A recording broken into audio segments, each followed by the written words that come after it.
Ako, Amerikano, may ganun ka din. May ganon. Oo, may ganon. Kasi di ba yung mga kaibigan, alam mo yung beauty mo, exotic ka, ganyan. Parang dating naman yata. Oo, lizard parang bayawak. kasi. Lizard kasi. Parang bayawak ang dating. Lizard. Crocodile to. Mahal to, crocodile to. Grabe naman, reptile. Diba? Tarsier. Grabe mga Exotic. Oo, ngayon pag sinabi ka exotic, hindi mo alam kung matutuwa ka o hindi. Diba? Ma-appreciate mo ba o sinasarot ka? Parang merong pailalim na parang pinuksa ako doon ang hindi ko alam. Ayun, pinuksa. bagay Oo, sa'yo, afam. nagkapuksaan. Yun, bagay daw sa akin, afam.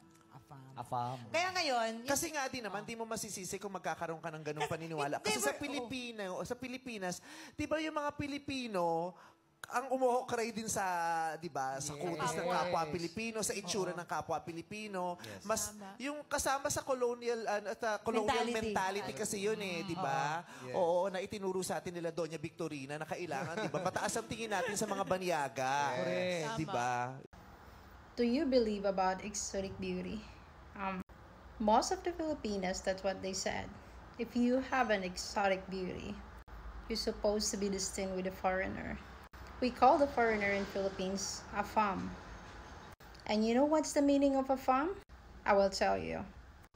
The meaning of afam is a foreigner arrive in Manila.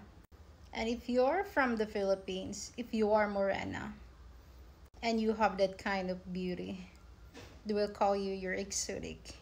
And you destined to be a foreigner. Your partner supposed to be foreigner. Exotic beauty, it means unique, different. Do I have any exotic beauty? I think so. Now, everybody wants to have a tan skin to become more exotic beauty or morena.